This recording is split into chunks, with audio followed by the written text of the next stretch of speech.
어느 분이 그 이야기를 하시더라고요. 매주일 성찬을 해야 한다는 겁니다. 저는 그 마음에 깊이 동감을 합니다. 왜냐하면 성찬은 딱 요 시간에 묶여져 있는 교회 행사가 아니라 성찬을 준비해가는 일이기 때문에 그렇습니다. 사실 그 마음은 있지만 우리가 이것만은 할 수 없기에 이 부분을 조금 우리가 한 달에 한 번 정도 이렇게 하는 거니까 우리 교우들께서 오늘은 성찬 예배구나 하고 와서야 아는 게 아니라 이렇게 성찬 예배를 준비하는 한 주간이 그리스도와 함께 동행하는 그런 한 주간이 될 수 있기를 주님으로 축복합니다. 오늘은 저의 이야기로 말씀을 시작하겠습니다.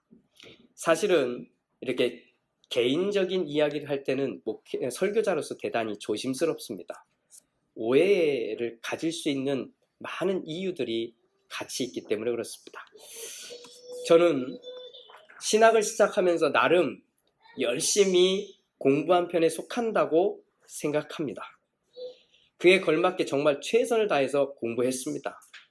그렇게 시간을 보낸 뒤에 대학원을 진학하려고 이제 했습니다. 그런데 원래 성결교회가 저희 학번까지는 대학교에서 이미 목회자가 되는 모든 코스를 다 가르쳤습니다. 그래서 대학만 졸업을 해도 목사 안수를 받는데 문제가 없었습니다. 근데 저보다 1년 후배들은 무조건 그때부터는 대학원을 해야만 목사 안수를 받을 수 있었거든요. 그래서 고민 끝에 한 학교에서 열심히 공부했으니까 이제 다른 학교로 좀 가봐야 되겠다. 그래서 좀 더 넓은 데 가서 공부를 좀 해야지 라고 결정을 하고는 이제 다른 학교에 대학원 시험을 치르러 갔습니다. 시험 치르는 날 전공 과목, 영어 등등 이렇게 시험을 다 보고 마지막 시험이 성경 시험이었습니다. 제가 이 성경 시험을 합격을 했을까요? 떨어졌을까요? 자, 합격을 했으면 얘기를 하지 않았겠죠. 추측을 해보면. 오후가 됐는데 이제 면접 시험을 기다리고 있었습니다. 그런데 그 학교에 이미 저보다 먼저 들어가 있던 선배님이 오더니 뒤통수를 탁 때리는 겁니다. 그러더니 하는 말이 야, 떨어질 게 없어서 성경 시험에서 떨어지냐? 이렇게 얘기를 하는 거예요. 왜냐면 많은 학생을 뽑는 게 아니니까 오전에 이미 점수가 다 나온 거예요. 이때가 사실은 저에게 굉장히 큰 충격이었습니다. 이전까지는 제가 나름대로 정말 열심히 했으니까 사실은 성경을 모른다고 전혀 생각하지 않았습니다. 공부도 잘하고 있다고 생각했습니다. 그래서 지금처럼만 하면 정말로 나중에 좀 존경받는 큰 교회 목사가 되겠다는 생각에 조금도 의심이 없었습니다. 이렇게만 가면 되겠구나. 헛된 꿈이 아니었습니다. 가는 교회마다 부흥이 됐습니다. 성장을 했습니다. 인정을 받습니다. 정말 잘하고 있다고 저는 생각을 했거든요. 그런데 이 시험에서 딱 떨어지고 났는데 그냥 대학원 시험에서 떨어진 게 중요한 게 아니라 목사가 될 사람이 성경 시험에서 떨어졌다는 게 충격이었습니다. 성경 시험에서. 지금까지 했던 대로 계속 가면 분명히 나는 하나님의 멋진 일들을 감당할 거라고 생각했는데 성경 시험에서 떨어진 겁니다. 그때도 잊을 수가 없어요. 성경 시험 문제를 딱 펼쳐놨는데 성경책이 한 수십 권 되죠? 한 권이잖아요. 한 권을 어려서부터 지금까지 계속 봤는데 이 문제는 성경책에 없는 문제 같았어요. 다 모르겠는 거예요. 그래도 반은 맞겠지 하고 열심히 풀었는데 반이 못 맞으면 떨어지는 겁니다. 이거는 입학과 상관없이 떨어지는 거예요. 반을 못 맞은 거예요. 그래서 이 창피함을 다 뒤로 하고 사실은 그 학교를 떨어진 뒤에 다른 학교 시험을 준비하고서 전공을 바꾸게 되었습니다. 원래는 조직신학이나 실천신학이라고 하는 분야로 공부를 더 하고 싶었습니다. 그런데 그때의 충격이 사실은 오늘 성경을 보게 하는 저의 모습을 만들었다고 생각했습니다. 그러면 무엇이 문제였을까라고 하는 겁니다. 저의 이야기입니다. 정말 잘 나갔더니 제 안에 욕심이라고 하는 바이러스가 들어와서 교만이라고 하는 병을 만들어 놓은 거였습니다. 겉으로 보면 전혀 모를 수밖에 없습니다. 왜냐하면 그때 하는 일이 교회 일이었고 하나님의 일이었고 또 이것이 잘 못되면 되돌아보고 뭔가를 이렇게 돌아보고 검증할 텐데 너무나 잘 나가고 있었거든요.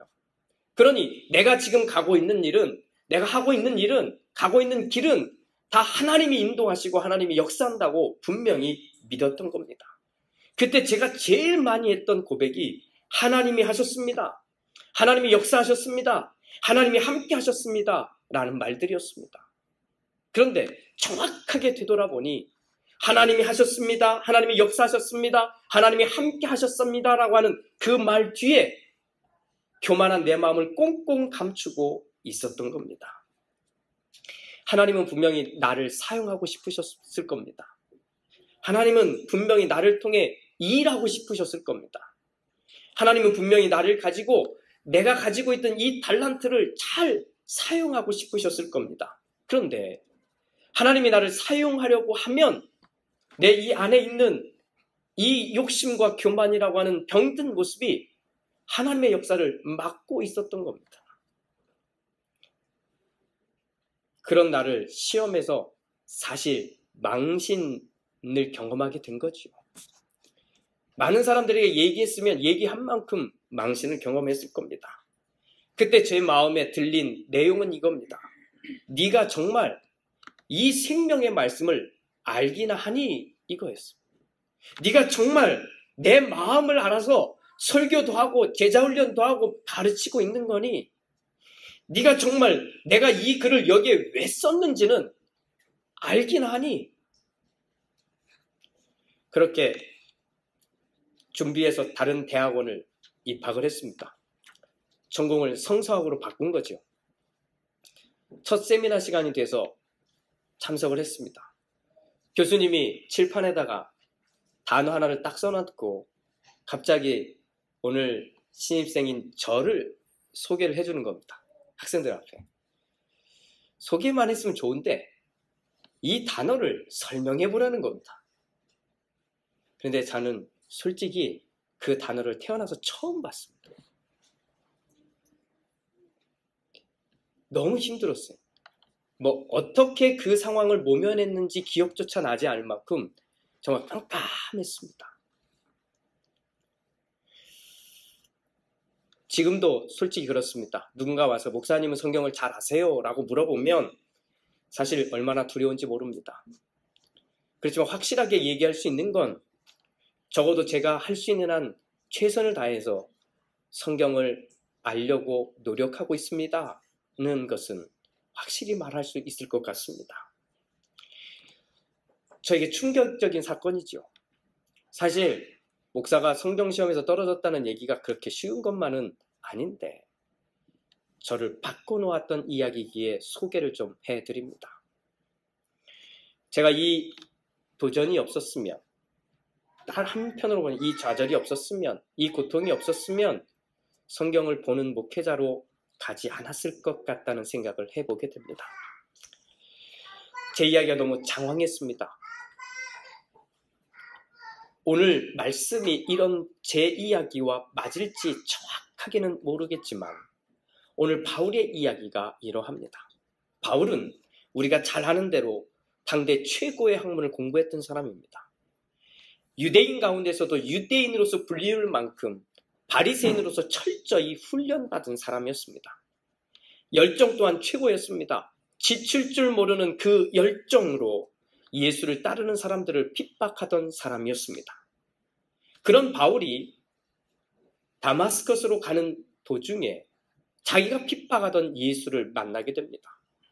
그리고 나서는 예수가 자기 삶에 들어와 예수로 인한 자기 삶의 변화를 경험하게 되는 겁니다. 최고의 학문으로 알려졌던 그 모든 학문적 지식들을 배설물로 여기게 됩니다. 철저한 바리새인으로서의 훈련보다도 하나님의 사랑이 더 중요하다는 것을 깨닫게 됩니다. 핍박이라고 하는 열정은 전도라고 하는 열정으로 바꿔서 살아가게 됩니다. 그런데 이런 바울이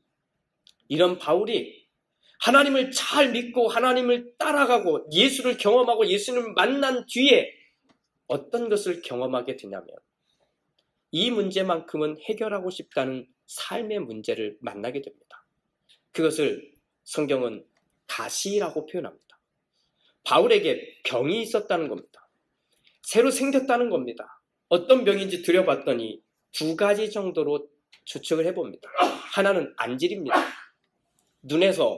눈가에서 고름이 쫙 흘러내리는 겁니다.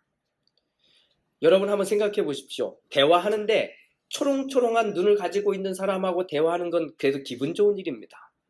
그런데 눈에서 고름이 이렇게 흘러내리고 있으면 그 눈을 쳐다보고 싶을까요? 아닐 겁니다. 더더군다나 바울은 말을 잘 못했습니다. 말도 잘 못하지, 눈에서 이렇게 고름이 흘러내리지, 자기는 이 모습으로는 하나님의 일을 할 수 없다고 생각하니 기도했던 겁니다. 또 하나, 간질이었다고 보는 학자들도 있습니다. 간질이 뭔지 아시지요? 갑자기 이야기하다가 쓰러지는 겁니다. 그냥 쓰러지면 끝나는데 쓰러진 게 아니라 쓰러진 뒤에 거품을 물고 바들바들 떱니다. 한번 생각해 보십시오. 강단에서 설교를 막 하고 있는데 갑자기 한순간 팍 쓰러져가지고 하고 있다면 여러분 그 목회자의 설교를 듣고 싶을 마음이 있겠습니까? 아마 제일 속상한 건 그 말을 하고 있는 사람일 겁니다. 내가 언제 쓰러질지 모르는 거잖아요. 그래서 바울은 이 문제든 저 문제든 정확하게 말하지 않지만 그 심각한 문제를 놓고 하나님 앞에 기도합니다. 하나님, 내가 불편해서도 고쳐줘야 되지만 하나님, 이걸 고쳐줘야만 내가 하나님의 일을 제대로 할 수 있지 않습니까? 하나님을 바라보고 설교도 하고 복음도 전하고 예수 이야기를 하지 않겠습니까? 그러니까 정말 고쳐주십시오 라고 기도했는데 그 기도에 하나님의 응답은 따라해 보겠습니다. 내 은혜가 너에게 족하다. 무슨 말입니까? 하나님이 다 줬다는 겁니다. 더 줄 게 없다는 겁니다. 이만하면 됐다는 거예요. 아니, 제가 바울을 묵상해 봤습니다. 바울이 그 대답을 얻었을 때 이건 나에게 준 게 아니라 다른 사람에게 준 거겠지라고 생각했을 것 같아요. 아무리 기도해도 계속해서 내 은혜가 너에게 족하다고 하는 말을 받으려고 하니 굉장히 당황스러워했고 힘들었을 겁니다. 그런데 그가 이 과정을 깊이 거친 뒤에 하는 말이 고린도후서 12장 9절에 이렇게 말하는 겁니다. 그러나 주님께서는 내게 이렇게 말씀하셨습니다. 이게 기도한 뒤에 바울이 고백하는 겁니다. 주님께서는 그런 나에게 이렇게 말씀하셨습니다. 내 은혜가 너에게 족하다. 내 능력은 약한 데서 완전하게 된다. 그러므로 그리스도의 능력이 내게 머무르게 하기 위해서 나는 더욱더 기쁜 마음으로 내 약점들을 자랑하려고 합니다. 이 말과 똑같은 맥락으로 오늘 우리가 읽은 갈라디아서 4장 13절에 이렇게 말하는 겁니다. 그리고 여러분이 아시는 바와 같이 내가 여러분에게 처음으로 복음을 전하게 된 것은 내 육체가 병든 것이 그 계기가 되었습니다. 바울은 3번 이상 기도했다고 기록하고 있습니다. 그런데 왜 기도했고 왜 이 답을 얻었는지 바울은 이렇게 결론을 내게 됩니다. 고린도후서 12장 7절에 이렇게 말하는 겁니다. 내가 받은 엄청난 계시들 때문에 사람들이 나를 과대평가하는지 모릅니다. 왜냐하면 바울이 그동안 그렇게 살았거든요. 지냈더니 정말 기가 막히거든요. 저 사람 입에서 쏟아져 나오는 말씀은 전부 다 하나님의 말씀이라고 믿어질 만큼 엄청난 역사를 일으켰거든요. 그랬더니 바울이 막 이렇게 말하는 겁니다. 사람들이 그렇게 하고 있는 나를 보고 과대평가할지 모릅니다. 그러므로 내가 교만하게 되지 못하도록 하나님께서 내 몸에 가시를 주셨습니다. 무슨 말입니까? 바울은 알게 된 겁니다. 자기가 여기서 조금만 더 가면 하나님이 가려지고 내가 나타날 것을 안 겁니다. 하나님이 그런 나를 이거로라도 막으셔야만 내가 하나님을 향할 수 있기에 하나님은 내 은혜가 너에게 족하다 말하고 계신 겁니다. 바울이 이렇게 말하는 겁니다. 내가 여러분에게 처음으로 복음을 전하게 된 것은 내 육체가 병든 것이 그 계기가 되었습니다. 묵상해 보았습니다. 이게 무슨 말일까? 첫째는 갈라디아는 우리가 하는 대로 표현하면 산골짜기입니다. 아주 시골 동네인 겁니다. 바울이 자기가 교만한 사람이라면, 자기가 성공하고 싶어서 안달했던 사람이라면 결코 그 갈라디아라고 하는 그 산골짜기에 갈 이유가 없다는 겁니다. 큰 도시에 가서 더 멋지고 크게 해야지 내가 성공할 것 아닙니까?